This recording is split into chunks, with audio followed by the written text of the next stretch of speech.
Joining us right now to weigh in, Communications Director for American Crossroads, Ian Pryor, and Miami Beach Mayor and Clinton supporter, Philip Levine. Mr. Mayor, how relieved is the Clinton camp? Well, I can tell you one thing. First of all, based on your last segment, remember one thing about University of Michigan. The slogan is "Go Blue," and they're 9-0, and the whole state's going to go blue, Brian, okay? Well, that I can tell you. Well, you know what? It's traditionally, you're right, but let's see if this year is different. I don't know if you noticed, Mayor, but this year's been a little different in everything. And Michigan's 9-0. Go blue. But I can tell you this, Secretary Clinton and the entire Clinton campaign has not ever been focused on these emails. The only one who's been focused on these emails are Donald Trump. Secretary Clinton and her supporters, and I can tell you the state of Florida and the huge Democratic turnout we've seen, which is unprecedented, is focusing on what she'll do for America, what she'll do for the middle class. So we don't see any effect either way. No one's really talking about it. But there was there was a big effect because it certainly brought everything back in line and put Trump back into play. Well, I think because it looked as though he was pulling away despite Obamacare. But here's what Brian Fallon said, for something very similar to you, Phil. He said, we're always confident nothing would cause the July decision to be revisited now that Director Comey has confirmed it. The answer, though, by Kellyanne Conway, interesting on Twitter. Then, why did you, your colleagues, and your candidate attack Comey and his credibility? And I put that to you, Ian. What's the impact?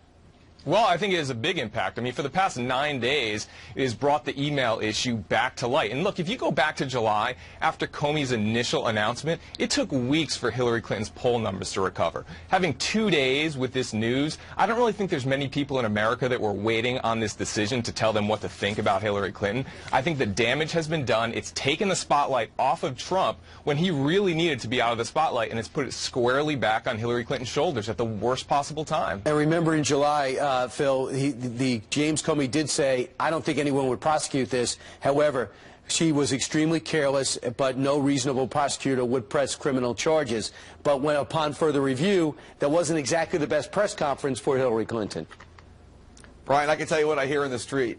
The Latin vote, the Hispanic vote is out. It's an unprecedented amount of people. The African-American vote is surpassing 2012. And a lot of the folks in South Florida come from other Latin American countries. The African-American vote is... all across the state of Florida now has surpassed 2012 early voting numbers. Now we're at the absolute historic numbers. It's tremendous what's going on. But what I want to say, Brian, is this.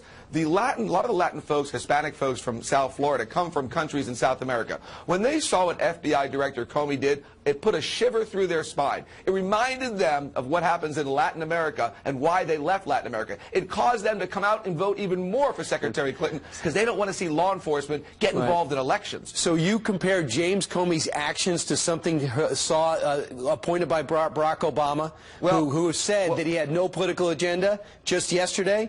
He said you equate that to a third world nation? Let me tell you what I see. 100 attorney generals, former, came forward and said this is unprecedented.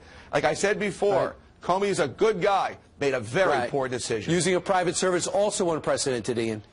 Yeah, absolutely. And look, I mean, look throughout the country. We're talking about Michigan. We're talking about Colorado. We're talking about Pennsylvania, New Hampshire. States where Hillary Clinton had a sizable lead before last Friday. That lead has shrunk. Now, whether she's able to ultimately pull away in those states, we'll see. But to say that, you know, nobody's talking about the email issue, that defies reality. Swing voters across the country. Of course they are. No, voters are talking about it. Voters everywhere are talking about it. It's on the news every single day. The only plan they have for America are Secretary Clinton's emails. We can spin back and forth. But the bottom line is, you go to the polls, people are concerned about this. It's the reason why they don't trust Hillary Clinton. Well, thank you both. Great debate. And Mr. Mayor, I can't wait to see if you're going to try to be Mr. Governor soon. I can't wait for that announcement. I'm very curious.